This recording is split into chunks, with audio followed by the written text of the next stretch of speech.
Hello, everybody, and welcome to Warp Taste Podcast. I'm Ryan Rex today, and I have a very special guest.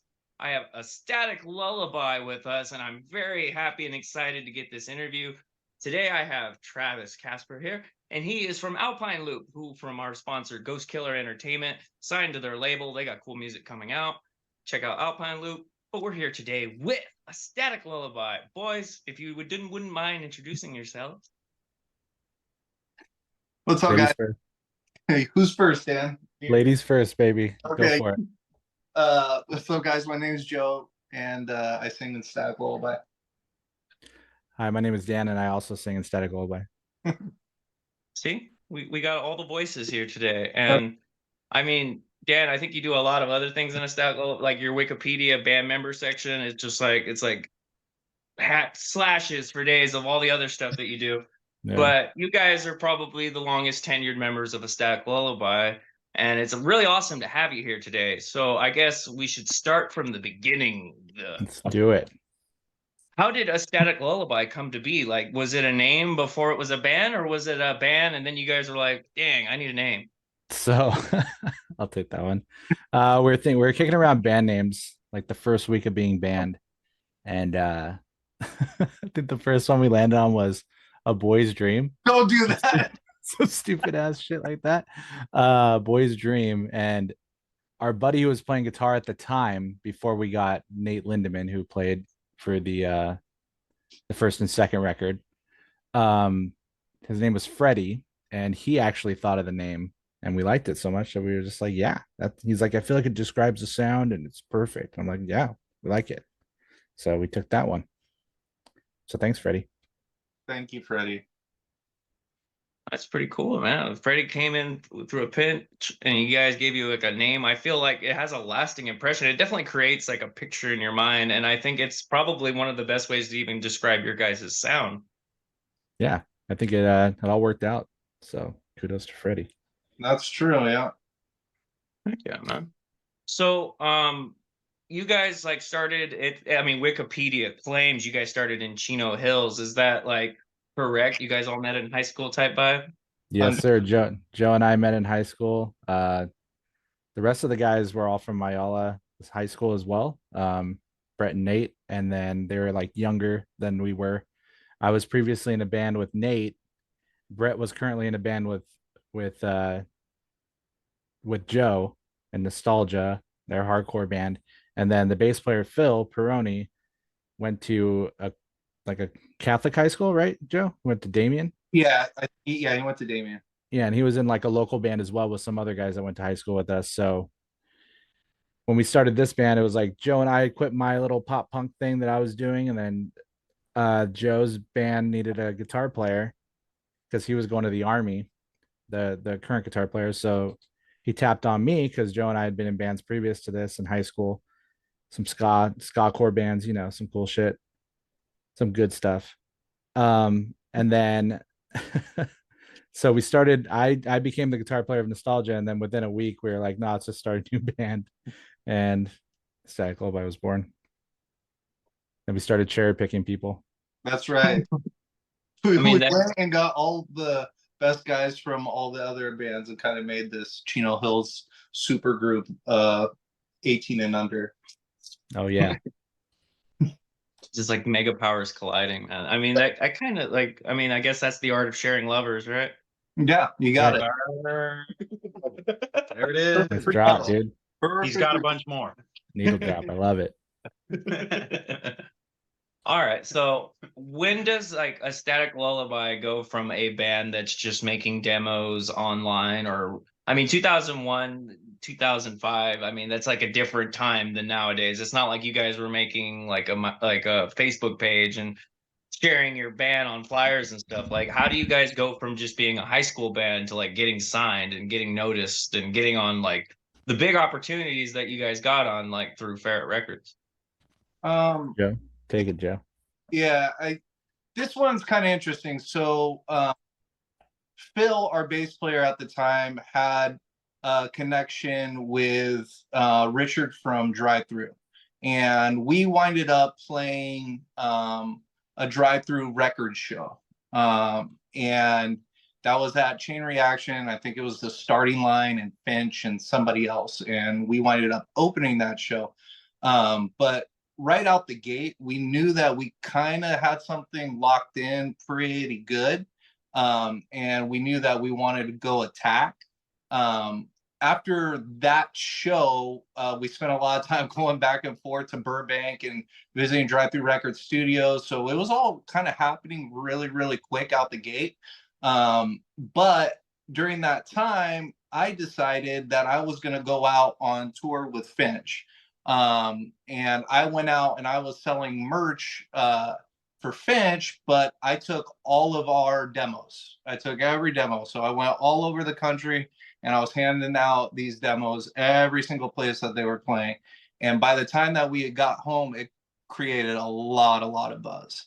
And when we winded up getting a booking agent and a manager by the time that I had gotten home. So I think from the band's inception to us actually going out on tour and making this a thing was probably all about 6 months. Yeah, we were pretty fortunate. Yeah, we got lucky. That We're in the right place at the right time. Especially, I think there was music at that point was kind of we were on the precipice of like the screamo thing, right? So the bands that Dan and I were really influenced by, I think we got Poison the Well was one of them, and then like we got Thursday's record. But we were really at that point listening to a ton of like Vagrant Records bands like Alkaline Trio and and Get Up Kids and things of that nature at that time.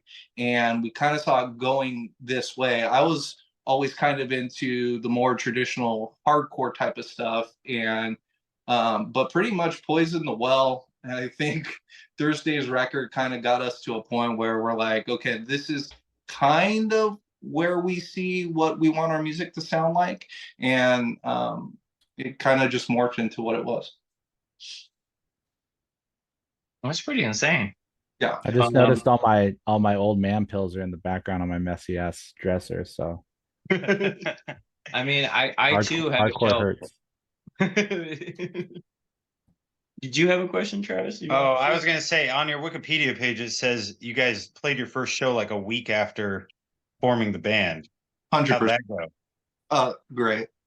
I think it's funny. Dan and we've always had this like kind of really pretty insane like Cedric Omar type of relationship with us. Like he would come over to my house and we'd be in my garage and I'd have a sheet of lyrics, right? And I always had all these songs just written out in my head. Sometimes they would have some rhythms and a little bit of a melody, but I would tell Dan what I wanted it to kind of sound like. Just me screaming it to him, and literally he would write the song on spot, and then we would have a song. So not too many people write songs that way. I would come with a lyrics and the sheet and kind of the way that I see the song going in my brain, and then I tell Dan exactly, hey, this is kind of how I see it, and he turns it into what it was, and then he'll work on the melodies and certain parts to make the lyrics fit where he's going with the song and what he's writing on that point. So it's been kind of an interesting concept, but it allowed us to make like 5 songs really quick. Yeah, and as far as the first show, like that's I think that's like the catalyst of the buzz. I mean, that's how Joe got the gig with Finch, all that stuff. That first show that we played was a big show. So I think it was 2 weeks after, to correct it, it was 2 weeks after we had formed. We had written 5 songs roughly that would eventually get, run through the mill over and over and kind of fine-tuned. But we had like Love to Hate, Hate to Me. We had Sip of Wine, Chase with Cyanide. We had Radio Flyer's Last Journey. We had Shooting Star. Did we have Shooting Star? Yeah, we had Shooting Star as well, which is crazy. And I think we had one more. I don't remember what it was. I think it's a song that we didn't wind up playing anymore, but I think the song like right after that was like Charred Fields, I think. Yeah. So anyway, the bass player that we had, Phil, like he was very young, but he spent his whole high school career just getting plugged into the scene, talking with Drive Through Records, things like that. And that was kind of that's where it all happened, is Drive Through Records, because of Phil. He was like, hey, I have a new band. They were looking at his old band, who was kind of like ska punk. They were looking at his high school band, and he was pretty young. He was like, I think 15 at this time. And it was pretty crazy. So he had gotten plugged in with Drive Through and said, hey, I got a new band. It's even better. It's this kind of stuff that's going on right now. You guys should really check it out. And he had already played some shows with the Finch guys, so he kind of knew them as well. So with those two things, he was able to get us on a chain reaction drive-through night where we opened, and the lineup was us, then Finch, then Starting Line, and then this band Alistair. That's And yeah, Starting Line was about to blow up. They're about to record their record, about to just go crazy. Finch was about to record their record, about to go crazy, and we were a brand new band. And unfortunately, at that show, we didn't have a demo just yet, but we gained a lot of local traction and then also drive through attention as well. Because that first show was pretty epic. Like, we walked off stage and people were like, who the fuck was that? You know, it was all pretty new, and everyone was just like, wow, what the fuck? So we were like, all right, we're doing something cool, which is really fun. And we didn't have a demo yet, but Joe got the gig with Finch after we hung out. You know, we started becoming in touch with them. They were pretty nurturing to us, even though, you know, they're the same age. They weren't like older dudes, but we just had like a kinship with them. And we did a couple West Coast runs after that. Before we actually went on our big tour, we did a couple West Coast runs, just, you know, up to Portland. Oh, you know what? I gotta grab Joe. If you want to finish that, I gotta go to the door real quick. I'll be right back. Yeah, we did a couple runs the West Coast with Finch and kind of sharing a van. Oh, it was insane, but you know, kind of worked out the way that it did. Yeah, that's pretty crazy to have that much success after, 2 weeks. 2 weeks you're opening for Starting Line and Finch's and Alistair. That's pretty insane. Yeah, no, it was absolutely kind of crazy. So, but you know what, looking back, you know, it's hard to take that stuff for granted. You know, we were blessed, you know, in so many ways, to say that, you know, that turned into me being able to go all over the world and play to hundreds of thousands of people and do the things that we were able to do, make 4 records and be on major labels and shoot music videos and tour with the greatest freaking bands of all time, you know, like that. Well, at least that I care about, right? Like, so that those are blessings, you know. Of course. So like, when would you say, like, this show was like, what would it be, like 2002, 2003? 2002. 2002. So this was before like the internet was like a tool people used to get famous. You guys were like probably from your era. Like, I mean, I think the Used had to like bum rush John Feldman's bus to get like even noticed to get recorded with John Feldman. So it was kind of like a perfect storm situation where you guys kind of created your own viral moment playing this show that kind of like snowballed into you guys getting further. Like, how would you guys compare? Like, was the internet at all helpful to like getting you guys to like signed and Yeah, I making mean, MySpace was a thing, but really, like, there was, and you know, if you wanted GPS, you had to go buy one of those things and stick it on your thing, and it didn't even work half the time. And we were map questing everywhere we went. I think at this point, internet was enough for you to figure out how to, you know, what was it, like LimeWire or whatever, like steal music that you wanted to listen to, right? The stuff that you couldn't get. And Man. The truth is that a lot of it was you're going out and you're handing out flyers. You're going out, and a guy had told me when we had made our first demo, he says, I think you guys are going to be pretty good, and I think that you're going to have success. But I want you to know that, you know, I've done this a few times, but no matter what, if you're playing to one person or you're playing to 500 people, okay, give it 110, because you don't know if that's going to change your trajectory from that point on. And at that point, I didn't care if there was two people in there. I'd smash the mic into my face and I'd jump all over and break the drums and do whatever the hell I would do, sacrifice my body and just completely go nuts, because that's what I wanted to give these people a show, right? And we write emotional songs, and I wanted to convey, these properly to the people that were seeing it. So I think a lot of it early at first was more like, hey, kids getting on chat threads afterwards and saying, oh my God, did you see this band, right? And they maybe their touch was 50 people, but that touch would go down to the next city, and then pretty soon, I don't know how buzzes get created, but internet was everything. At that point it's like dial-up AOL done, so that it wasn't the same thing. 100%, dude. And it's like you guys are, I think like a different era, because a lot of the bands I interview, like we had from First to Last, Matt Good was on here, and Vampire Freaks and MySpace early days were very important and integral for them to like blow up. But it's like a Stack Lullaby kind of precedes that, because it's like you guys had to make your own like push. You had to put yourselves out there on a in real life fashion that I don't think bands can even do that nowadays anymore. No, and that's, I mean, yes, I think that's, yeah, I mean, you kind of got the right idea on that. Like, let me put this in perspective. Like when our record was doing well, right? So when people are actually selling records, let's just say we sold 100 and something thousand of And Don't Forget to Breathe, right? But at that point, you would see, so the bands that were doing well, like, okay, being on MTV was a thing. MTV doesn't even exist today. Okay, it's not even, but like we were legit on MTV. We were on MTV too. And that's like mind blowing to me, right? Like at that time, like that.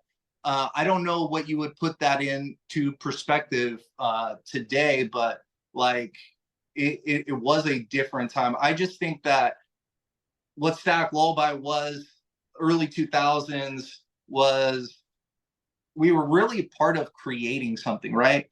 We walked in tow with bands like The Used. We walked in tow with like the Underoaths, right? So like there was no, they're only chasing safety, right? So it wasn't there, right? So we were kind of doing this thing at the same time. There was a band called, I think the closest thing to what we were doing at the time was a band called Grade. There's a band called Grade, and it was a screamy, singy type of thing that I was really kind of into. I think they were on Victory, but that was probably as close to what we were doing at the time to have any type of influence or spread the word. But it was more about like, hey, we're at the forefront of creating something new, and kids are onto that. So, it must be weird to be in the Sex Pistols. You know what I mean? Like, okay, well, I'm this, or we did a part of making something, because I truly believe that we did at that point. Yeah, for sure. I mean, I would agree with that. I'm pretty sure you guys played the 2005 Taste of Chaos, which I believe is the first Taste of Chaos. Mm-hmm. And that is probably like the only Taste of Chaos that has DVDs, and it's probably like the most looked back upon because it's, properly documented and such. But what was that experience like? Because that was pretty much like everybody that came to be anybody in this scene, yourselves included, of course. Can you guys hear me? Yeah, I can hear you. Just checking. Cool. Yeah, Taste of Chaos. I mean, we were pretty there's a lot that happened before that. That first couple years on our first record was a lot of stuff happened, a lot of stuff didn't happen that was supposed to happen. We kind of got pushed in before Taste of Chaos offer came through. We kind of got pushed into the studio randomly by Columbia, who was supposed to re-release our first record. So we were just touring on that record over and over. They were going to re-release it under the Columbia name, and basically it was going to blow up from there. So we were like, okay, we have some time to write songs. And then one day they just said, hey, we're not doing this anymore. Get in the studio. You have like a month and a half to write a record. We were like, okay. So we locked ourselves in a freaking lockout and probably got too stoned every day and tried to write a record, and then we just yeah. And then the second record came, which was pretty big flop. It's a flop for me too. Like it just wasn't what we had intended, and we got stuck with like just a just the weird team all over. Like the whole thing over was just weird. Then Taste of Chaos came, and that was really our first like showcase of that record, and we were playing a lot of songs off of it. But it was pretty cool. Like it was insane the following that we got, and to be a part of that. I just wish we weren't utilizing that material at that point.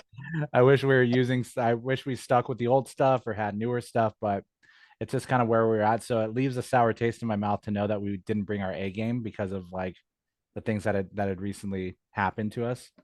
But that's a whole different story. Our just whole stint with a major label, like that was a mistake and we should have never done it. And it's just kind of, that's what you strive for at that time in that era. That's all you would strive for, is like get the major label and then you could do whatever you want. And it's not like that. So I think some of that too. I mean, there's something about, okay, so you had independent record labels, right? So the independent record labels, they're looking for distribution. You get a band like Static Lullaby that comes out of nowhere and they sell 100,000 records, and all of a sudden now that major label comes and buys your label and they want you now, right? And now they're like, okay, now you do that for us, but kind of jump on this major label machine and kind of do it this way and go record in Tom Petty's studio and, you know, so whatever the hell, you know. Yeah, it wasn't great, but Taste of Chaos as an experience was great. All the bands were amazing. The whole vibe was great. Internally, our band wasn't great at that time. A lot of divide going on. But I mean, the experience was great. It was a really cool festival. Definitely glad we got to play it and look back on that stuff. And we do have a lot of experiences from then. But yeah, it's just kind of it's a sore subject for me. The thing about Taste of Chaos for me is, I think 2 months before we did a co-headliner with My Chemical Romance, and we got on that tour. They were the biggest band in the whole damn world, going out with Green Day, right? Like, and I was like, they're pushing, you know, like people wanting to push Used to not close and have My Chem close, and they had just blown up so big at that point. But it was crazy to see what music was doing. And I mean, the Used made a hell of a record, and Three Cheers was a hell of a record, and Kill Switch was probably the most perfect every single night. Pretty incredible band to watch every single night. Under Oath was just blowing up off of They're Only Chasing Safety at that time, and Census Fail was doing really, really good. So I mean, just to say the lineup, it's like all the heavy hitters right there, you know. And it was neat to be able to be main stage and play those arenas. That's also another thing that I really miss from those days, was festival arena tours. It's just like, it had air conditioning. I mean, I like Warped Tour. Don't get me wrong. I love Warped Tour. I love melting at 10 o'clock in the morning, but arena shows were just like, they're always air conditioned, and it was nice, and you could go sit in the stands and see you don't have to get in the crowd. It was wonderful. And I wish they would just, like, I hear the rumors Warped Tour is coming back, but it's just like, I wish the arena tour of Taste of Chaos would come back. Yeah, I think that's, I mean, it sounds like, I think what we were just a part of sounds like probably kind of the model that they were trying to do, that Hawthorne Heights had put together on the Is for Lovers thing. Yeah, they were using outdoor venues, but still at the same time, I think that, you know, that's a type of tour that you can do in those 10,000 cap rooms, 10,000 cap rooms, and really be able to control the setting. You know, that's definitely an opportunity. But you know, Kevin Lyman is doing Warped Tour, looks like, again this year, and I'm assuming what it's going to be like is probably just 2 or 3 shows that are very similar to when we were young, just on different parts of the country. Kind of like how Bamboozle like turned into this thing where it's like left coast and then west coast type of deal. I think that's probably how they're going to do that. I mean, I welcome it. I mean, I'm not a fan of $300 tickets, but I mean, given the current business model, given the way how expensive with inflation and just how everything is, it's more expensive to record a record now. It's more expensive to drive down the street. I'm sure it's a lot more expensive to go on tour, and it's just like it makes sense why they would change it. Even though I'm sure everybody's gonna miss those $20 tickets and heat stroke at 10 o'clock listening But to that's like. I think at the end of the day, that's kind of what made it special, that you were a kid and you're able to go out and pay the $40 or $30 or whatever it was for the ticket and get in and have a full day of just some crazy, crazy, crazy, aggressive, heavy music in your face with a bunch of other people that felt the same way. So it was an experience for everybody doing that, but those times are gone now. Yeah, That's not happening. Right? If you charged $100 to see Hawthorne Heights, Amberlin, Seosin, and Static Lullaby, and Red Jumpsuit Apparatus, I can only imagine what a Warped Tour ticket's gonna be. You know what I mean? yeah, and I mean the biggest thing that happened was like with there used to be a ton of production companies for shows, and that's a huge thing. Like now there's a big monopoly. It's not a monopoly per se because there's still a lot, but I mean there's conglomerates. And then also like all the crews for shows unionized as well. So you used to be able to put on a show for a lot less, but nowadays like with union fees, all that stuff, and then the production companies having their set prices, it's like even you kind of even saw with Taste of Chaos too, because now you're getting into like a unionized thing where it's like arena tours, and why it was kind of not sustainable for more than I don't know, I think they did 3 or 4 total, but is when you half fill one of those places one night, you lose your ass. You're backed up like 3 shows or Mhm. 4 shows.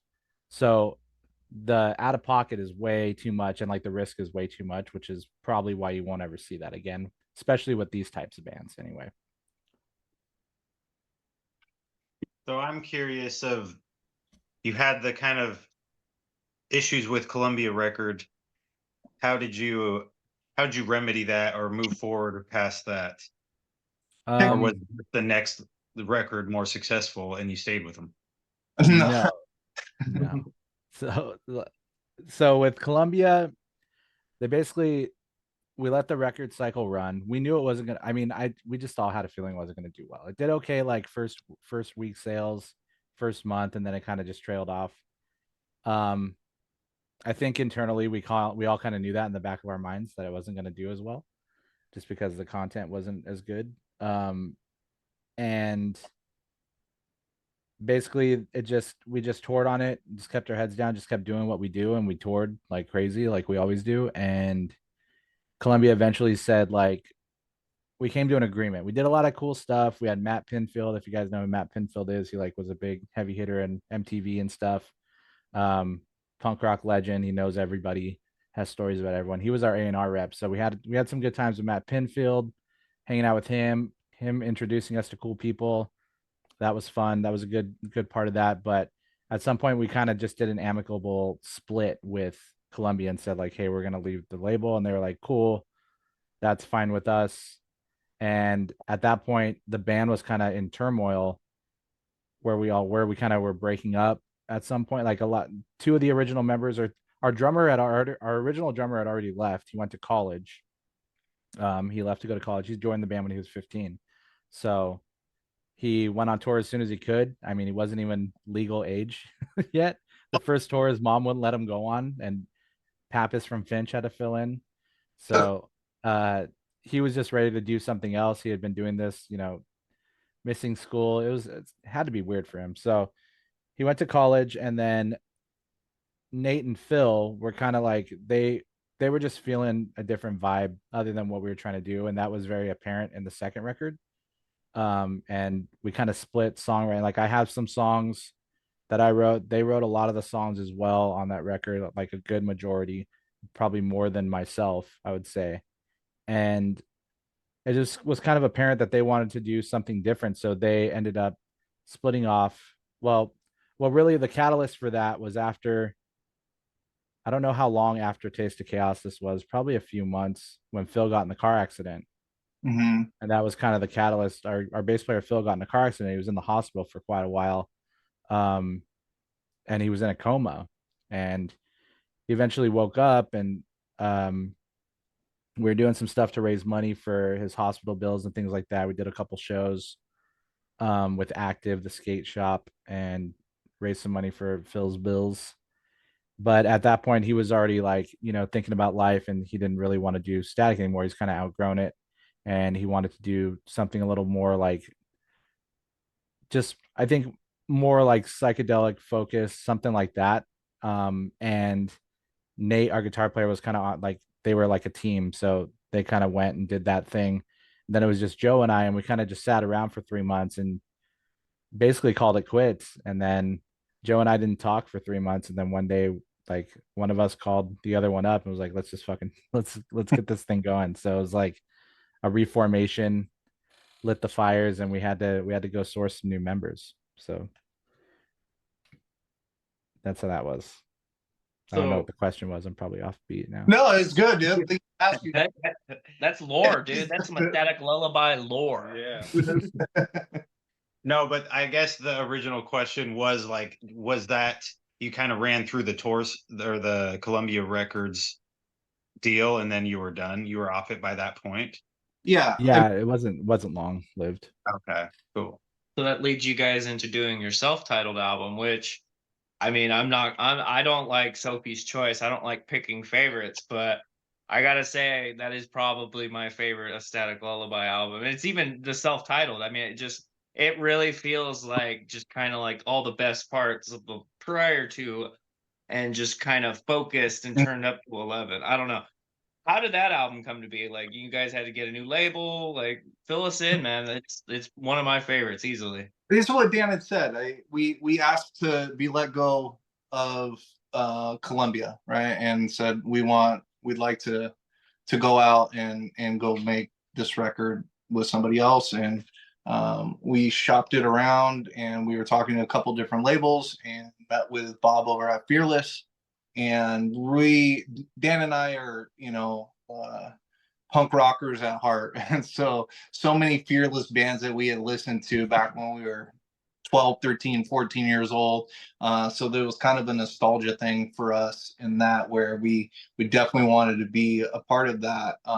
And truthfully, we were probably one of the first bands that sounded kind of the way that we did with Fearless as well too. So I think we were in the right place at the right time. But Dan and I definitely knew what we didn't want to do. Right. And so you get A Static Lullaby. We wanted something that represented us. And I think the songs were a true testament to where we believe the band should be going, and what we felt the band, what type of record we should have made, or what we owed people, basically, more than anything, because we were really appreciative of everybody that had been invested in And Don't Forget to Breathe. And we understood, kind of what had gone down with the sophomore record. And we were definitely on the same page about how we wanted to attack the self-titled album. And we got really lucky to jump on with Fearless, who was very supportive in everything that we wanted to do, and understood our vision, and jumped in and supported us that way. So that was really, really, really cool. And I do agree that to me personally, it's my number two. But everybody has their choice, so say.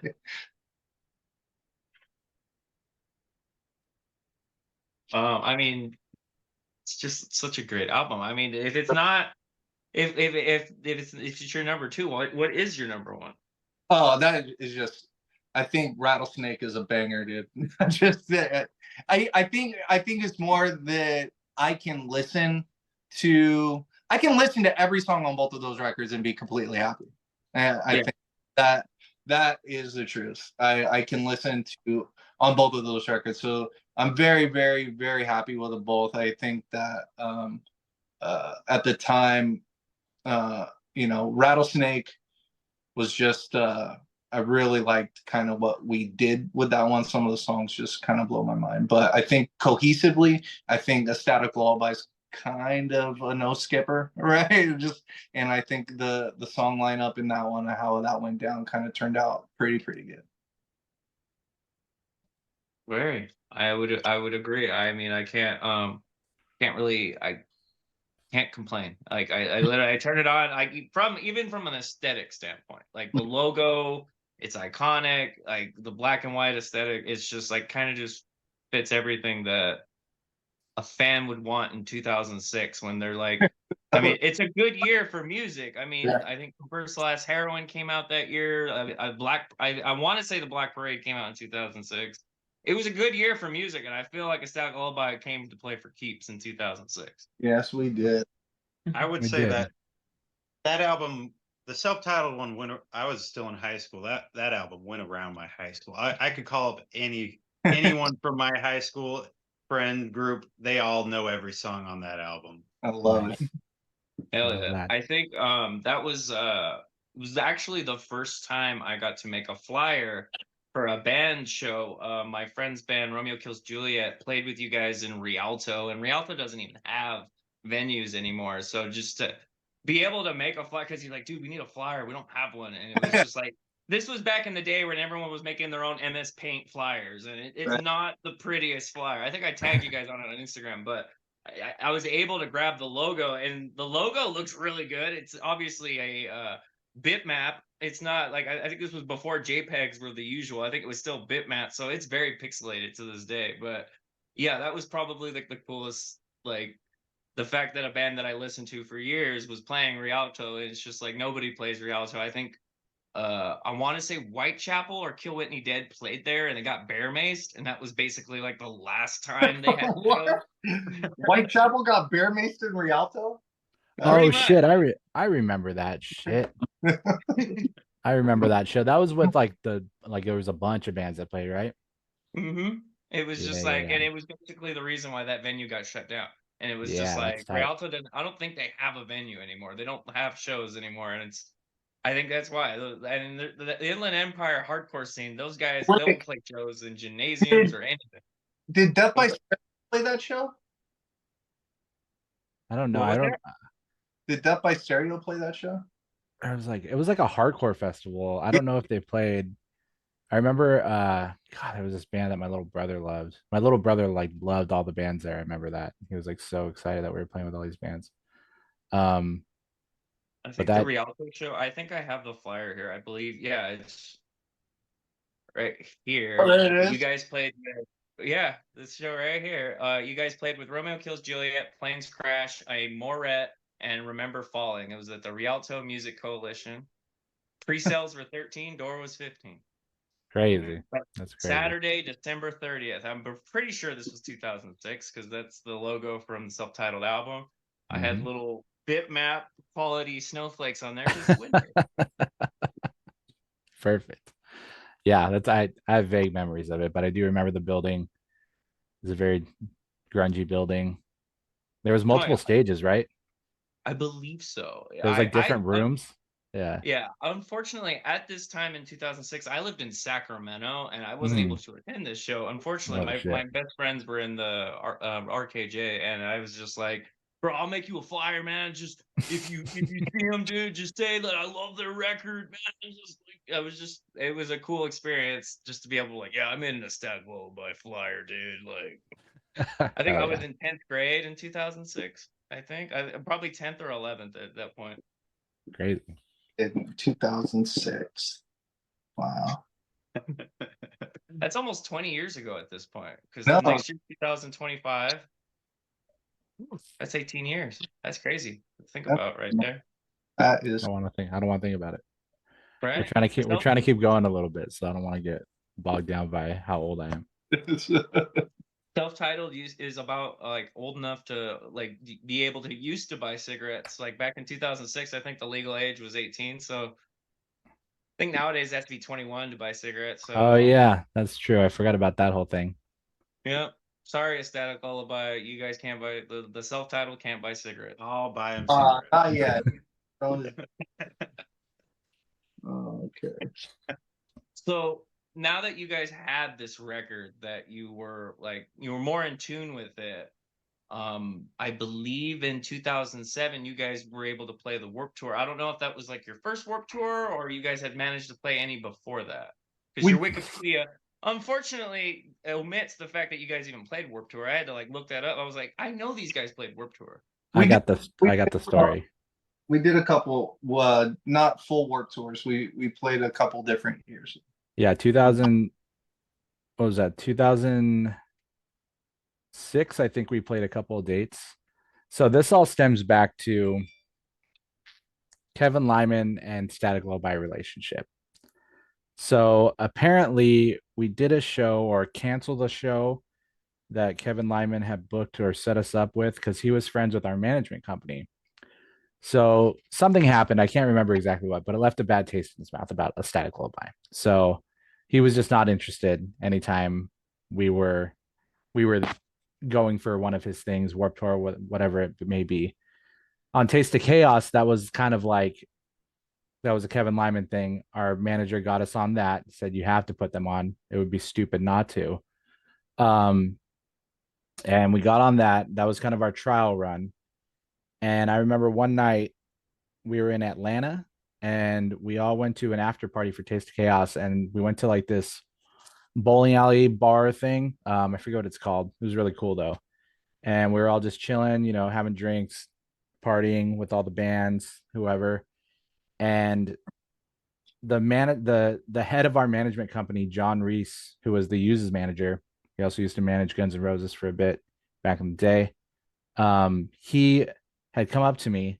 I was walking like to the bathroom or something. He come up to me and he's like, "Hey, I gotta go do something." I don't know if he was taking a call or whatever.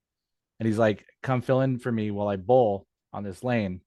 And I go to the lane and it's like the upper staff of like Taste of Chaos / Warped Tour and Kevin Lyman's there in his lane. And it's like, "Oh, this guy. Oh, I know you." And I was like, "Hey, what's up? I'm here to fill in for John for a couple rounds while he goes and does whatever." And I didn't bowl at the time, and I was heavily intoxicated. And I remember him saying to me when I was about to bowl for John, he's like, "Hey, listen, if you make a strike right here, you can get on any Warped Tour you want." I was like, "What?" I was just like, "What?" Pressure's on gutter ball. It's all And I'm like, first of all, I don't really care either way. But second of all, like, all right, I'll try. So I bowled and I'm pretty sure I almost slipped and fell. I bowled and I fucking got a strike out of nowhere. And I turned back around and his face was just so shocked. And everyone with him was just like, "Oh shit." And I walked away feeling like a fucking champion. But apparently it actually paid off because then the next year we got, I think, what was our Warped Tour year? Was it 2007? no. Lucky 13? That's the one that I found if you Google a Static Yeah. Lullaby Warped Tour, that's Yeah. like the first result that pops up Yeah. is 2007. So we played we played 2 dates in 2006. Yeah. After our record released or where we were recording or whatever it was, after we had reformed, we played 2 dates in 2006, and then we got the whole thing the next year. Mm-hmm. So 2007, and that was a amazing Warped Tour. That Warped Tour was insane. It was. All the bands on it. I think Coheed was on it. People were coming up like Falling Reverse or not Falling Reverse. At that time, what was the band? Escape the Fate. Yeah, Ronnie's band. Like he was just coming up. That shit was blowing up. It came out too that year. So. I think on that tour, like Craig Mabbitt was in Bless the Fall still. Yeah, he was jumping off the PA speakers into the crowd. I believe Chiodos from First to Last. Yeah. Maylin and the Sons of Disaster, Drop Dead Gorgeous. I went to the 2007 Warped Tour. You guys were sick as fuck. Thanks, bro. That was a fun Warped Tour, man. It's Warped Tour's crazy, dude. Most of my memories from that Warped Tour, unfortunately, are on PhotoBucket, and I was only able to get so many photos off PhotoBucket because they're just like, "Here, pay us," and I was just like, I had PhotoBucket for free throughout the whole 2000s, and I have most of these photos. They're on like a hard drive somewhere. You're not gonna make me pay for something I already have, but feel you. I mean, I'm sure bands tell you all the time, but Warped Tour is fucking crazy, dude. Like you get, obviously the heat. And then even if you're in a bus, like I can't imagine being in a van because we luckily got to split a bus with Drop Dead Gorgeous and we were kicking it with them. But you wake up some days and like, everyone's drinking every night. It's like the best and worst idea to put bands on like our kinds of bands on this fucking tour because It's like there's zero responsibility. You know how to get fed every day. You don't have to do shit except get up and play. And then the rest of the time you're just entertaining yourself with whatever. So it's, beers or whatever you're doing, sleep.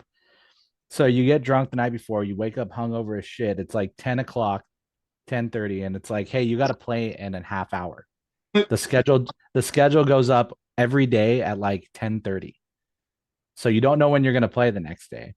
And everyone gets the rotation. And dude, the fucking 11 o'clock day was so crazy. I remember being so fucked up still from the night before.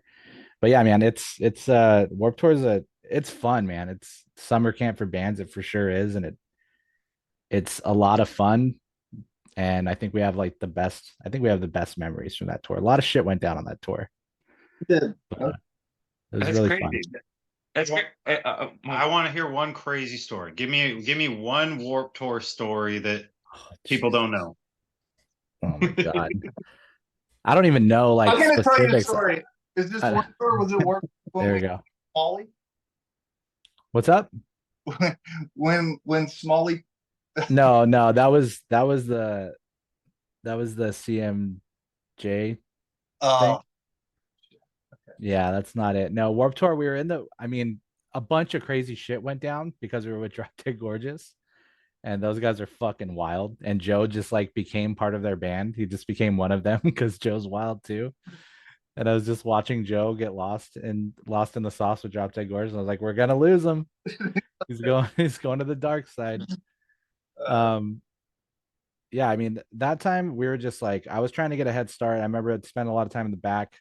I don't have a lot of crazy stories that I can remember. I'd have to like dig deep and think about it for a while.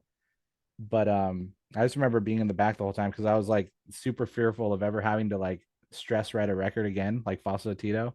So I was just always trying to write songs in the back. Some which made it to Rattlesnake, some didn't, but definitely had some ideas. That was what I was doing. Joe was having a fucking good old time though. Yeah, I did. I had fun. It's crazy. Yeah, I've had Aaron Rothy of Drop Dead Gorgeous on this show before. Love that guy. He's so awesome. The keyboard player for Drop Dead, and just like a Drop Dead Gorgeous, a Static Lullaby show. Like I know Drop Dead Gorgeous teased to come. Like they're got shows in December of this year. So to see like the party bus get reunited and just like go on tour again, like I think that would be super cool, especially in like 2025. A Static Lullaby, Drop Dead Gorgeous. That's seen as hell. That's like the most seen thing I could think of. Like if I were to like tell people, like someone asked me like what are the most seen bands you can think of, it's like a Static Lullaby, Drop Dead Gorgeous, Scary Kids Scaring Kids. It's just like they had just the most emo, just hardcore, just like it just screams post-hardcore type names. And I think that's a testament to you guys because you guys all sounded sick, to be honest. Thanks, man. Yeah, that would be fun. We'd be down. Definitely got to put the Bled in there. Yeah. Yes. Bled of the homies. Bro, I moved to Arizona just because I love the Bled that much. Scary Kids is from here too. So is Jimmy Eat World. But yeah, we know. The Bled being back is like one of the coolest things. And I think like Reggie and the Full Effect just came back recently too. It's like, and from first to last, it's just like 2024. It's just like those very cool, obscure niche, just whatever it is that's making y'all come back. Maybe it is the Warped Tour rumors, like festivals like Furnace Fest. Or When We Were Young. Just I don't know if you guys just miss us, but I'm just glad y'all back. Yeah, I think we're getting old and we just need attention again. I think we're just starting. Yeah, that's what it was.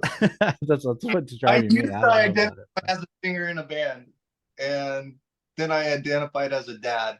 Now I want to identify as a dad and a singer in a band. So that's exactly what's happening. That's what it is.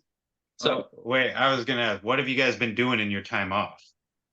No, other than being dads. No, it's when we all work and take care of families and have beautiful children and do that type of thing. It was, I think most of it was, a lot of the hiatus in between is once you start going down that path, especially if we spent the first 10 years, I think we got signed when I was 18, 19 years old, right? And then did that till I was 30, right? And then you wake up one day and you're not gone 300 days out of the year, and you really got to kind of you had kids and you want to be there and do the right thing by your family. So you kind of switch mindsets and take yourself out. And I think we got into a point where we all built a really, really healthy foundation for our families and everything like that, which has allowed us to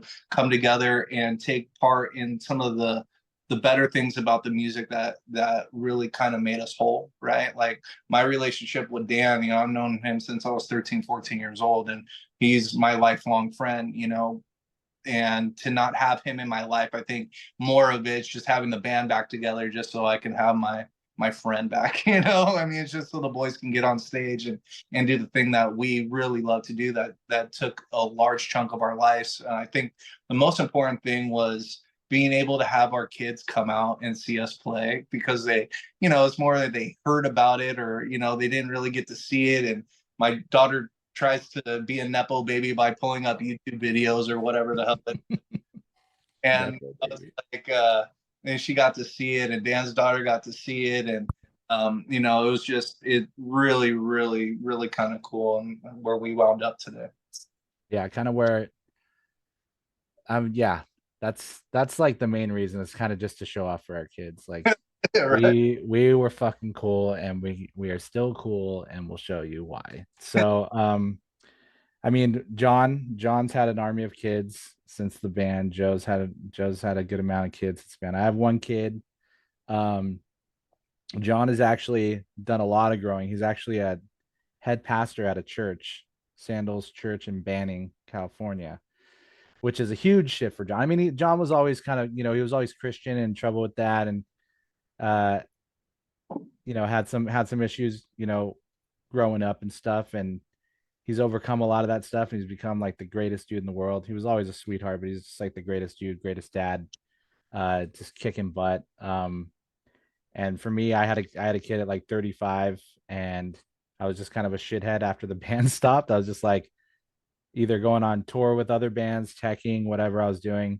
It's kind of keeping the lifestyle. And then I had a kid, and then I just kind of like closed everyone out for a long time and raised my kid. And now it's like, oh, there we go. There we go. Sorry. Yeah. Speaking of soccer practices and life. The future of a static lullaby right there. Right. She is, dude. She's doing it. She's gonna inherit the world of a static lullaby. That's right. Yeah, that's what's up, man. Featuring on the next album, right? That's right. Dude, she looks so much like Nicole right now. That's crazy. She had red hair. She looked like, I don't know. She had a little ginger, and then all her hair fell out, and I can't really tell what color it's grown in right now. Sorry, dude. No, it's all right. Your baby went bald, man. I'm sorry. It's all right. It's growing back in, dude. You look like a little boss baby right now, dude.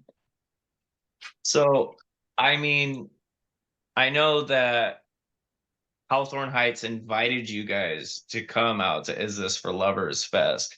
Was it like the internet tells us? Was it just a comment on Instagram that lured you guys back into being like, let's run, let's go out and do it? Or was it something that you guys were holding close to the chest and were wondering like, well, it's got to be the right opportunity if we come back? It can't just be some like, as much as I love Chain Reaction, it's just like, it can't just be that. It's got to be something a little bit more with all your friends to create that summer camp feel. I think it's both, right? Yeah.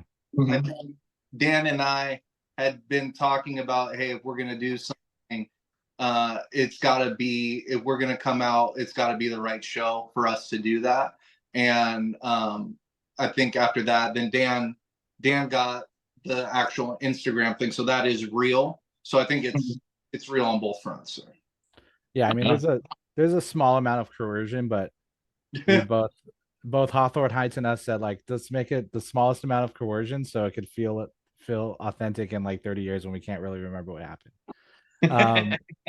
So I mean, the crazy thing is like stars aligned. Like Joe, Chris Como, the drummer, and myself, we had just started talking about, because Chris was in we did some anniversary shows in 2016, and Chris was a part of that. Same with John, our guitar player.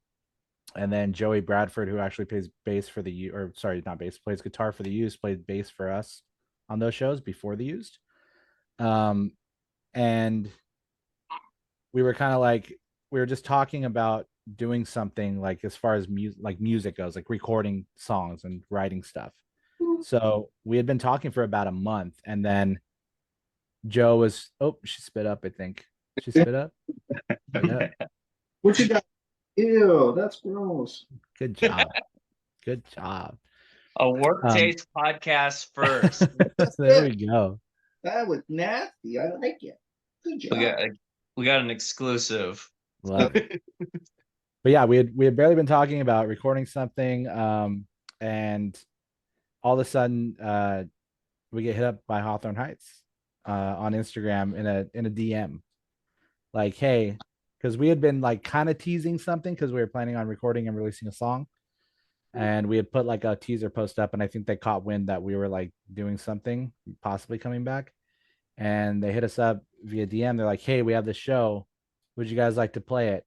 And I was like, maybe, let me talk to the guys. They're like, yes. And I was like, yes, we want to play it.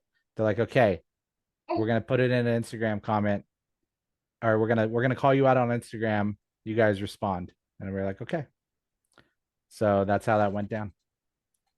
Behind the movie magic. Yeah, it was perfect. It was just perfect. It was like so random too that they hit us up, and we had all been talking like behind the scenes for the first time in forever since 2016, which is crazy. So it just kind of stars aligned, and it just worked out. And now we're kind of like, that show just put everything in full gear. And now we're like, I mean, our plans are not to do, we're not going to tour like we did back in the day. Obviously we all have jobs and families and stuff, and want to keep that lifestyle going as well. But I mean, the goal is to hit all the markets eventually when we can. We definitely don't want to leave anyone out. We definitely want to go back to the East Coast. We want to hit overseas. We want to do all that stuff. So it's just about finding the time. And I think with the day and age, the way everything works, it's the perfect way to do that. You can totally do that and be sustainable as a band, especially, having family and jobs and stuff like that. It's totally sustainable to do with the internet the way it is right now. So, oh yeah, I definitely, I'm looking forward to it, man. Just to have you guys back in any capacity, and I guess since you guys were teasing music before the show, I guess that's pretty much guaranteeing that there is new music on the horizon for a Static Lullaby. 100. Yeah. Would you guys say it's like maybe one song, an EP's worth, an album's worth? I think what we'll do, and Dan and I had discussed it, at this point, in this day and age, I think we're just going to keep releasing a song as we write it, right? I think we're going to do that at this point. Now, if we really want to get down to it and say, okay, well, we'll do an EP or we'll do an album. But right now, I think as far as writing music and talking about that, it's more like let's do a song at a time and release them that way, just as singles. Yeah. I think the stress of writing an album is what I don't want, because it takes a lot out of me to write an album. And I think the way everything goes, like if we just release singles and then we get up to a number of songs that we feel like fit on an album, we'll do like an album pressing or a vinyl pressing, whatever it may be. Because, the album's going to get streamed, and we might, like, instead of having the singles on Spotify, we'll then take all those singles and loop them into one record and name the record. But I think that's a fun way to do it. And then also all the songs get listened to by everyone, and anyone who's interested is going to listen to every song that we release. And then we'll do something special, like a vinyl pressing at the end, if someone wants something tangible to hold on to. So I think that's a really cool way of doing stuff. Also, that could change. My mind changes constantly, so we'll see how it goes. Yeah. If an album's flowing, we'll make an album. Who knows? I mean, Columbia wouldn't let you guys re-record your album. Who's stopping you now? I mean, with the way that most bands kind of like get, record labels are like, well, we're just going to take all your royalties. I mean, the reimagining and the redoing and the remastering, bands re-recording like their whole albums. I mean, Census Failed done it. Well, yeah, I mean, you could do the Taylor Swift and redo everything. Yeah. You own it, right? I think that at the Joe's version. Yeah, we've kicked that around with Fossil Tito a little bit. It'd be really silly and funny to do Joe's version. Joe's version. Joe's version, yeah. That'd be good. Joe's version does so. I like it.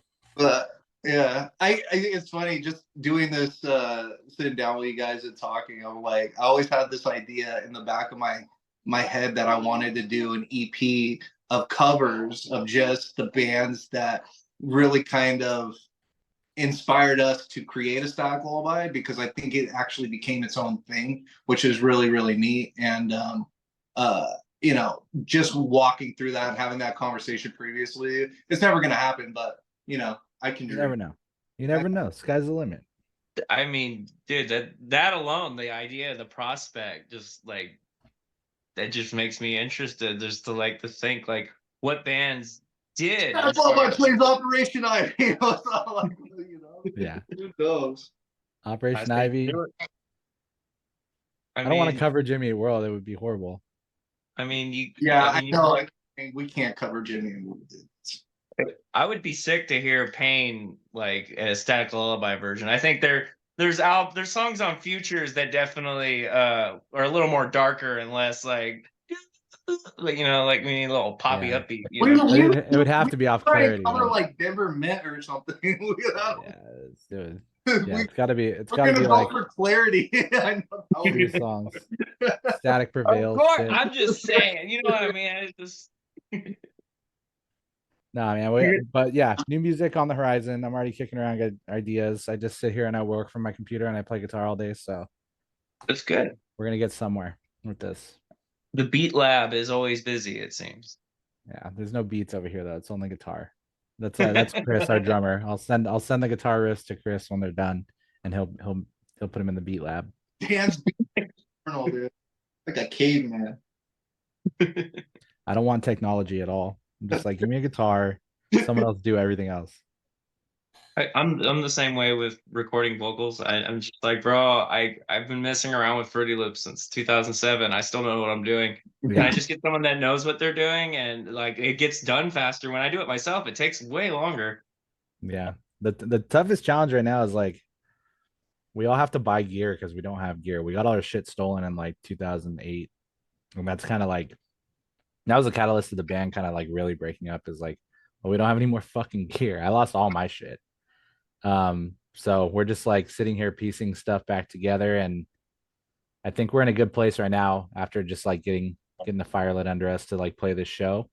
So we're super grateful for the opportunity to like get in gear and everyone buy gear. So it's a good place to be, and music's coming soon for sure. I think probably in the next month we'll start some stuff.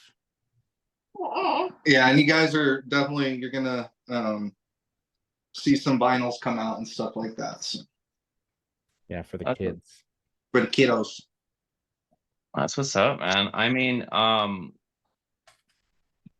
would be remiss if we didn't like give like a little attention to Rattlesnake, which was your guys' final like release. I think Cinematic Attractions came out like a year or two after that. Yeah. But that was like, I want to say it was like 2009, which would be like, I guess with your gear stolen in 2008, that was pretty much the twilight of the band. But I mean, you guys had Toxic by like the Britney Spears cover, which I think to this day, like I think that's your top stream song, and it kind of brought like a different set of eyes.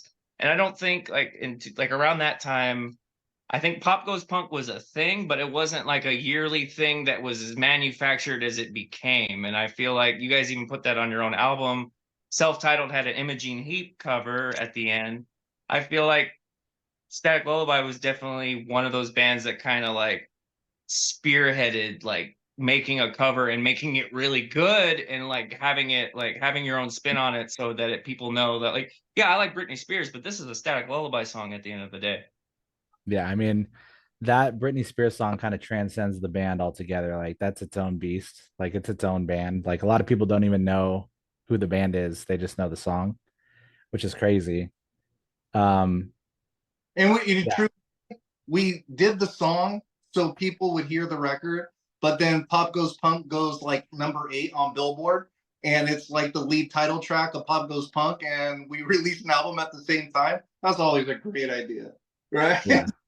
Yeah, but my first Britney check was dope, dude. I think I bought a car with it, so that was good.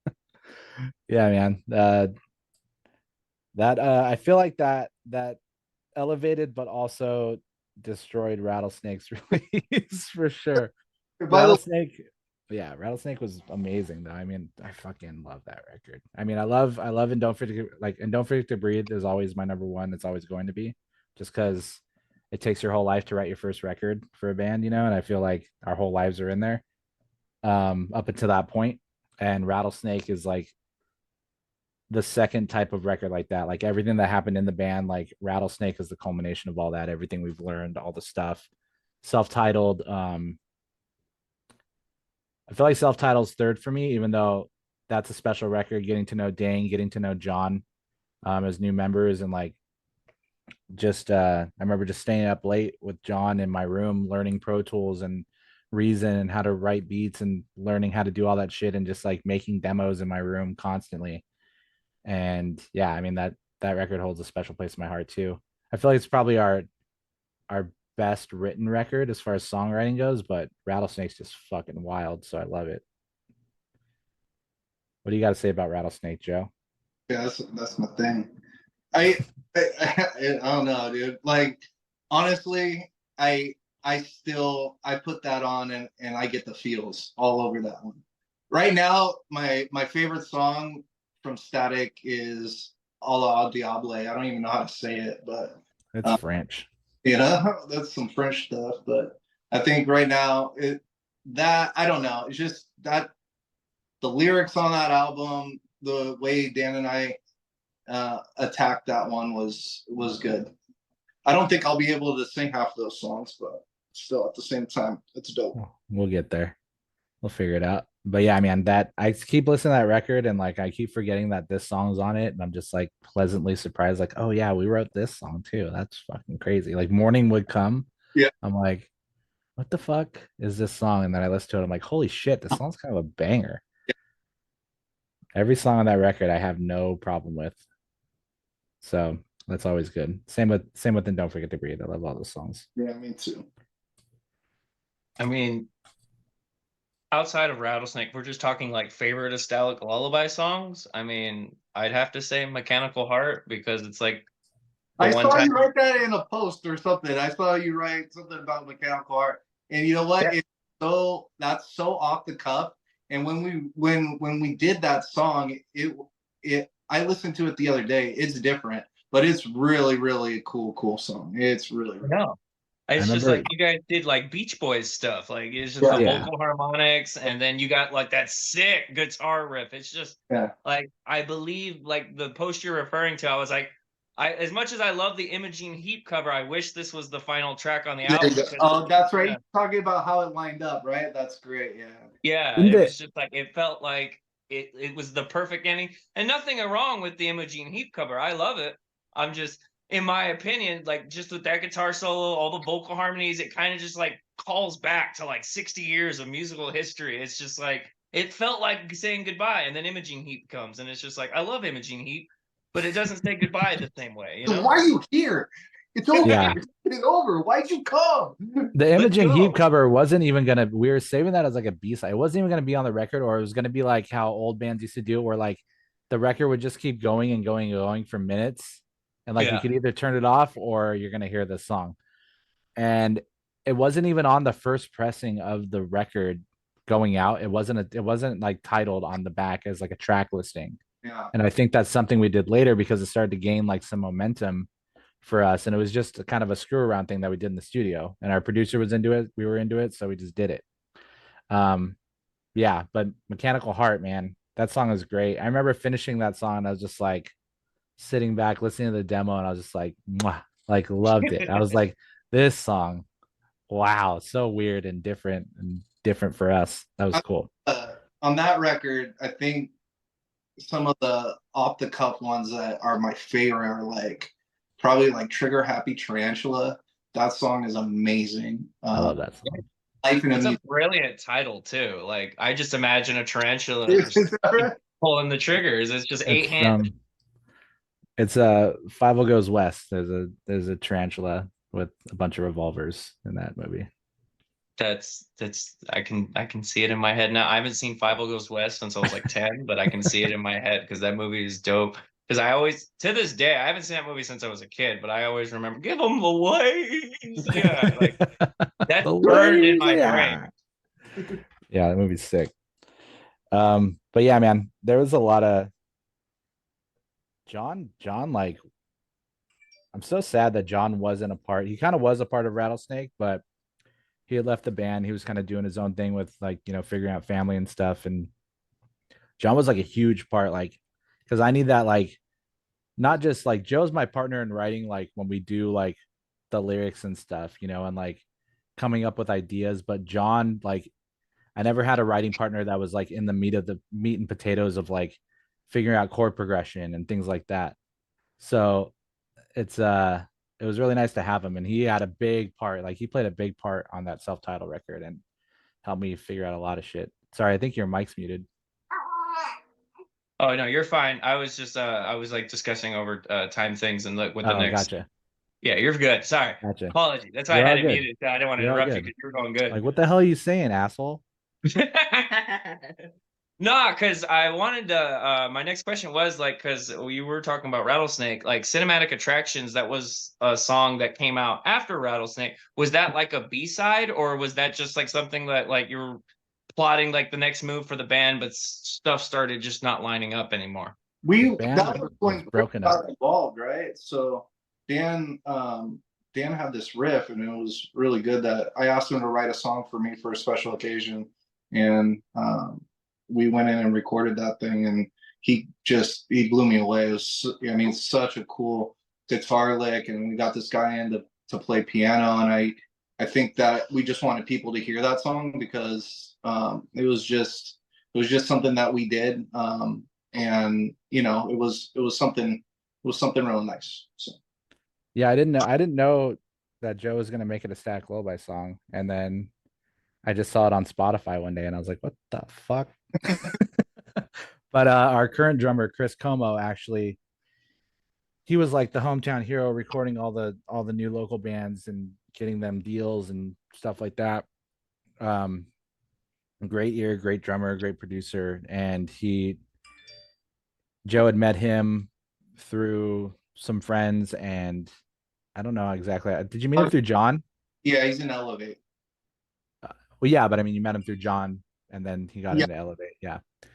No, we met Chris way back in the day with Lorraine Drive. Well, yeah, but I mean, like, he wasn't like Yeah. homie. Yeah. So John went on the. Let's see, what did he do? John was in. He left Static to go do some family stuff. Then he started touring again with Lorraine Drive, and I think Lower Definition, he went on tour with them as well. But he was in Lorraine Drive for a bit. That's how he met Chris, and then him and Joe, and Chris got together and had a band called Elevate IM, which everyone should check out. It's good shit. And they kind of formed that way. I don't know what happened.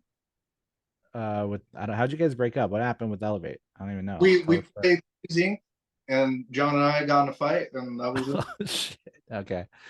So we played one show, and we were done. That's it. That's all you. Well, no, you played at Shamrocks, dude. I saw you at Shamrocks. So don't lie, dude. Did Static play that show too? I think so. Yeah. I can't put my two bands on. I don't think I ever did. Fucking Maynard. Yeah. That's funny, but yeah, no, we yeah. did. So basically, that disbanded, and then Chris became just like the homie, and then a band that we were hanging out with for a while. He started producing them, so I started becoming close with him, and then we ended up doing that song, Cinematic Attractions, and it was like a hour session one day at Chris's studio, and the song was done, and then he mixed it, and we gave it to Joe, and Joe was like super happy that we did it and said thank you, and then it became a Static Lullaby song. I was like, all right. Like, basically how Dan did that Dead Horse song, they probably did it in about an hour, and it turned out to be freaking incredible, right? That Dead Horse single was pretty good too. I'm not gonna lie. Thanks, man. Appreciate it. Of course, but I guess I know usually it's an hour. It's about an hour we've been talking here. I can't see the timestamp exactly, and I just don't want to take up all your guys' time. But I do have fan questions that I asked people on my page. They wanted to ask you guys any questions. Do you guys have time for a couple questions from fans? Of course, of course. Heck yeah. So let me just pull those up. Travis, do you have any questions while I pull these up? Oh, we've kind of gone through the history of a static lullaby. It's interesting to me to now, like with all these bands that came pre-streaming, to see all their top songs now, like in order. Because if you'd have asked me what's a Static Lullaby's top songs, like I wouldn't have. I don't know. It's happened with a bunch of bands where I'm always just like surprised. Like I'm like, Well, you fuck. can say what Shooting Star, right? But I thought everyone loved Contagious. I thought that was just maybe it was just That my is- favorite I song, but I love was that like, song, bro. that's the number one song, right? And then it's like not in the top five. I'm like, that is shocking to me. That's funny, dude. I haven't listened to that song in forever. I did love that song though. That one, I think touring with Scaring Kids a lot. I think that was on our set list, and that I always love when we put that song. We were actually playing as a 4-piece, I think, during that time, and Dan killed it. Dude, it's crazy to see that Shooting Star is over Lip Gloss and Let Down, and we never even recorded a video. Like every song here is a video song on the top, played on Spotify, which power videos. But Shooting Star, we never got to record a video for it, and it's still above Lip Gloss, which is crazy. It's that Shakespearean poetic emo lyrics. It's just like I was listening to it with my girlfriend's dad. My girlfriend's dad's more into hair metal and like stuff from the 70s and stuff. And he was just kind of like, I guess that probably sounded better on the page. And I was like, you don't get it, man. The more emo and the more like chicks dug your stuff and the more emo you were, like the more like the message was just like, like Tim Burton film, kind of like heart on the sleeve type. The more it was that, the more people mess with those bands. And that's why like a lot of the bands we've been talking about, like they don't have that Aesthetic Lullaby 100 and whatever so thousand monthly listeners. You guys have kind of like been able to like have like that life where a song like A Shooting Star has these much listens and it doesn't have a music video or it doesn't have that pre-programming. It's just the message of the lyricism and just a great song that kind of just fits that era and defines it so well. People love iambic pentameter, dude. That's just what it is, dude. So much Shakespearean play in that song. Cool. Did you have fan questions? Yes, I do. Sweet. All right. So Diamond Dior Woods asks, what are some major life lessons that you've had to learn over the years of being in the industry? Don't drink Jameson before you. Just before. Just don't drink it before anything. Yeah, no, do everything you're gonna do after you go on stage. Yeah, I don't want to say any of the lessons I've learned. I don't think that's appropriate. Yeah. I think like I learned there's a cream for it. Yeah. If I got a daughter, so I don't want to say anything.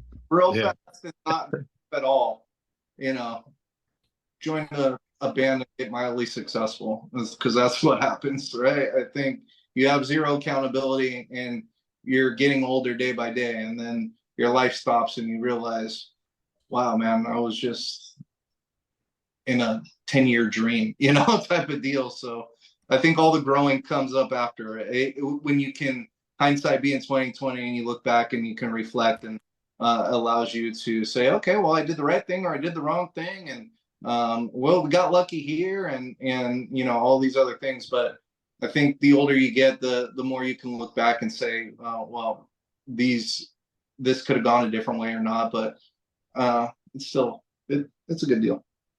I think the most important thing we learned, and we kind of like, it's our new like credo as a band, is like choose positivity, because we didn't do that at all. Yeah. Back in the day, it was like only toxic things and that's it. Yeah. And do the wrong thing always, because that's punk rock. And we did that. We turned down the best tours because we were like, fuck that band.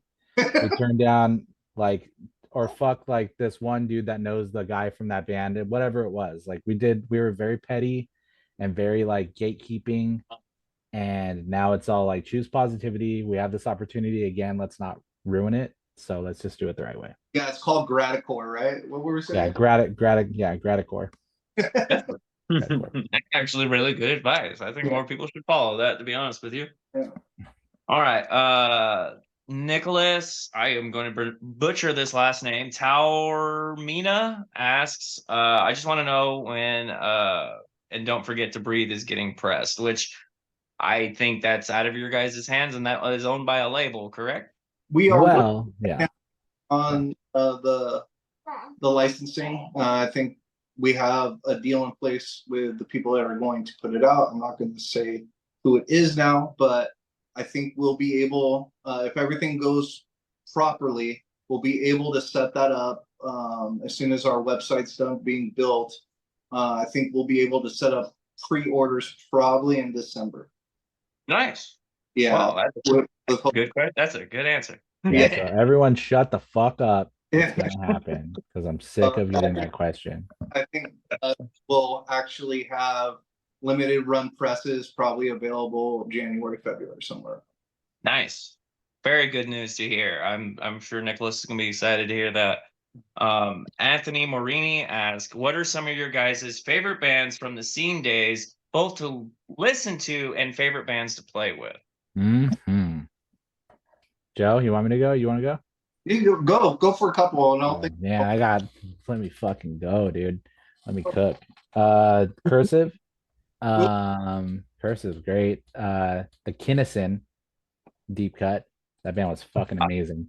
I love the Kinnison. They're one of the few bands that I tag bands all the time in polls, and they were one of the few bands that are like, why are we always the angry react? I love the Kinnison, and I love anybody that mentions the Kinnison always. Yeah, man. The Bled. Oh my god, dude. Those boys killed it. Glassjaw. 100. And yeah, dude. Glassjaw. Everyone thinks we're like we listened to Glassjaw before we started the band. We did not. We found Glassjaw like real late into writing that first record. And I just want to clear that up. We didn't know who they were. But they definitely became a fucking favorite band for sure. See what other scene band did I love? I was super into Ha Hot Heat for a long time. The band was sick. I'm sure there's more. Joe, you can go though. I think bands like the Blood Brothers. Oh god, yeah. They were fun, real fun to watch, play with. But I don't know. Also not a bad band to be returning in the same year as you guys, because Blood Brothers announced shows in 2024. What the hell? Yeah. I think. Okay, so I'm gonna great records, and we're really, really cool and fun to hang out with. Right. So as much as we were really kind of pretentious and snobby because we felt like we created everything, right? And this is ours, and we made this sound, and F everybody else, right? But I think Under Oath made the record that we should have made second, right? I think that that album is just perfect scene album, and they're really, really cool guys, and I'm so happy. I think the Used, they still make great music, but I don't know, like we had the opportunity to play with so many people, like Coheed and Cambria, like that band was just me just watching in complete awe every single time that we played with them. We did this tour it was us, Coheed, and AFI, and that was pretty freaking insane. But Coheed and Cambria, as far as scene went at the time, they played Hellfest and just took over everything at that point. Let's see. I don't know. What are some of the bands that, I mean, hometown wise, I guess, like you had like 18 Visions and stuff like that, more of the hardcore, metalcore stuff. The Bled for sure, Vendetta Red. I don't know if anybody remember that. They were somebody helped us, but Finch was really pivotal in helping us a lot at the beginning. But like Dan said, Glassjaw. I think Poison the Well was probably, I think we were talking about that. Poison the Well was definitely one of the bands that, helped shape what we are as a band today. But yeah, man, there's so many. I have to go through my Apple Music or to kind of tell you what it is, but there's I mean, being from SoCal and I was from the Inland Empire, but I mean, I heard about you guys and Bleeding Through and Atreyu. Just that OC metal was just kind of like taking over at that time in the early like 2000s to like 2005 time, and it was just like you just hear murmurs and stuff like this band blowing up. They're from like down the street kind of thing. So yeah, I was it's like always us, Atreyu and Avenged Sevenfold, and then Bleeding Through. They were all like 15, 20 minutes away from each other, right? And all oh yeah. It was just there was a good concentration of just like that SoCal-y, just that SoCal-y core that was just it was a breeding ground for like just good vibes and good music. 18 Visions. All the Mhm. homies, dude. All the homies back then. Yeah. All right. Well, let's see. I think I got two more left. I think I two or three. Let me just ask this one real quick. Bob Brown asks, why did they decide to title their self-titled album self-titled and not the one before it? And why, how did they go so hard on that album? It's a no-skip album, and at least one track from it made it onto every mix CD and MP3 player I touch. And of course, what was their biggest influence then versus now? Damn, people loving the self-titled album. Shit. What was the guy's name? This is from Bob Brown. It's from my dad. Yeah, is your dad asking some shit, dude? Yeah, dude, Bob Brown. You got a plant in the chat? That's fucked up. That's weird, Dad. Why would you ask that? What is the question? Why does it go so hard? I think why did you name the self-titled album self-titled and not the one before? And why did it go so hard? I guess is the self-titled question. Okay. And the second part of his question was what was your big influence then versus now type thing. I think so naming it Static Lullaby, because I think Dan and I really felt it was a representation of the band, the way that we wanted it to look post Latito. And then our first record was really kind of cocky, right? It was like, listen to this record and don't forget to breathe because it's so freaking amazing type of deal. That's kind of what we really wanted it to be. But I think Static Lullaby, I think we wanted to self-title it because we really felt it was a good representation of the band, the way that we wanted the band to sound. So. That's perfect. And the second part of that question, your biggest influences then versus now. Dan? Biggest influence then for self-titled? I guess it's just for the music writing process in whole. They didn't really specify if it was just for self-titled. Just like, what would you listen to back then as an influence versus now? Yeah, I think for self-titled around that time, still a lot of Glassjaw at that point. Refuse heavily right now. Yeah. No, not Refuse, more Rattlesnake for Refused, but like always Refused is always there. But I think the heaviest influence of self-titled for me was Muse. Like getting into Muse Absolution, that not their first record, but their second record was a huge eye-opener, which is like Mechanical Heart, like that's Muse vibes to me. And that's what I was trying to accomplish at that point, is like, give me something that makes me feel the way this record makes me feel. And I just want to do that for a little bit. Even the riff and Hang 'em High, that's musy as fuck. Yeah, I mean the bass riff, like everything was very musy. That's just what I was so into. Static Lullaby and Twilight are influenced by Muse. That's right.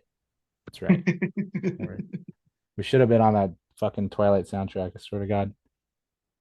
Cinematic Attractions, that would have been a banger on that Twilight soundtrack. I could morph into a werewolf over that song. Yeah, dude. Is Joe morphing into a werewolf over and over again is the video? I love it.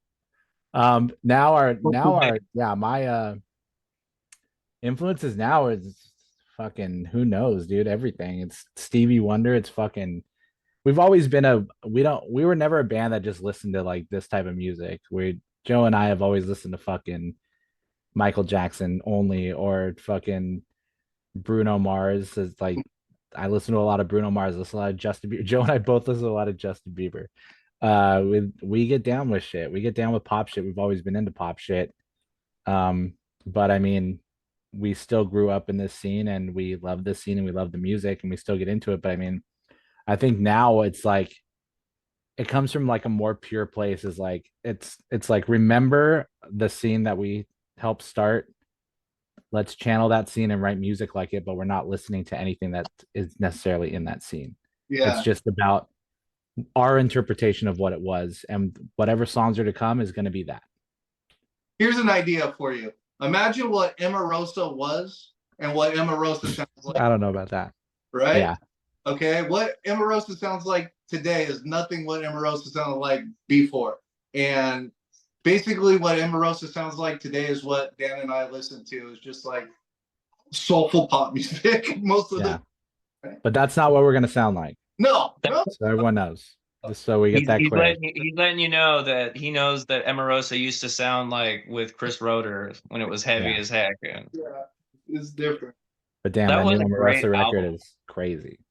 That new that Sting record is nuts. I love that record. Yeah. It's not even new anymore, but it's so good, dude. Oh, yeah, definitely. So I got my last question here from Allison Noel. She asked, when will you guys release a full Britney Spears cover album? Haha, because I'm waiting. And haha, let them know. Don't Forget to Breathe is a classic and still gets played frequently. That's from Allison Noel.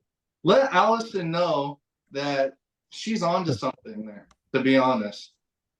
We part of us getting this thing back together, never mind. Yeah, we're not going to go into it. I'm not even going to bring it up. Allison brought it up. I'm not bringing it up. Yeah, we're not going to go into it. I mean, you guys said it yourself earlier when we were talking about Rattlesnake, that Toxic kind of had its own life force, and it was kind of like its own entity. So, I mean, you know, there's something there. You won't talk about it, but I mean, obviously, when you put a Static Lullaby and Britney Spears in the same room, people get down to it. And I don't know, maybe, I don't know if we may or may not test those waters once more. I think I would be down. I mean, you guys had that music video. You had all the different eras of Britney. I mean, for all you guys know, that's just like the 7 Chaos Emeralds. That was a hit from like 15 years ago. It's a subtle lore. It's the Static Lullaby lore. They gave you a hint back in 2009 that wasn't the end. Maybe Toxic was just the beginning. Yeah, that is true. It's true. Maybe we'll find out. I can't wait to see Supersonic collect those Chaos Emeralds. I mean, the new Sonic movie's coming out. Static Lullaby, Sonic, Britney Spears. Might be on the good soundtrack. times are coming back. Might be on the soundtrack. That's the hope. Sonic, if Sega can hear this, please. We played lots of 16-bit games back in the day. Static Lullaby totally fits with Shadow the Hedgehog. We'll write a whole original Sonic song. That's right. Just cover Live and Learn. That song was great on Sonic Adventure 2. What's the fucking the green? What's the first Green level? Hill Zone? Dude, that song is so sick, dude. It's just, you think about it and it's just like mentally, aesthetically pleasing. I love that song. Simple times. But Travis, did you have any more questions? No, I think. I don't want to take up any more of your guys' time. You guys have been so great. This has been a wonderful interview. Oh, great. I had a good time. Thank you. You guys are always welcome back. I mean, like, sincerely, if you guys ever want to just like jump on an interview, I'm interviewing someone else that you guys used to be homies with, or you just want to come back and plug a Britney Spears Guitar Hero video game that you're making. I don't know what you're doing. You just won't talk about it. But if you guys ever want to come back, you're always welcome on Warp Taste Podcast. Oh, thanks, brother. Appreciate it, man. I'm gonna go drink seltzers at Joe's house now down the street. Yep, that's the way to go, man. So thank you guys all today from Warp Taste Podcast. I'd like to thank my sponsors again at Young and Aspiring, New Fury Media, Ghost Killer Entertainment, and Heretic Promotions. Thank you guys so much for watching, and thank you, Static Lullaby, again for coming on the show. Thank you, Travis of Alpine Loop, for being here and helping me get this recorded. I can't help just say thank you again. Nice to meet you guys. Appreciate your time. Thanks, Travis. Good luck, buddy. Take care. Thanks, guys. Hell yeah. You guys have a great one.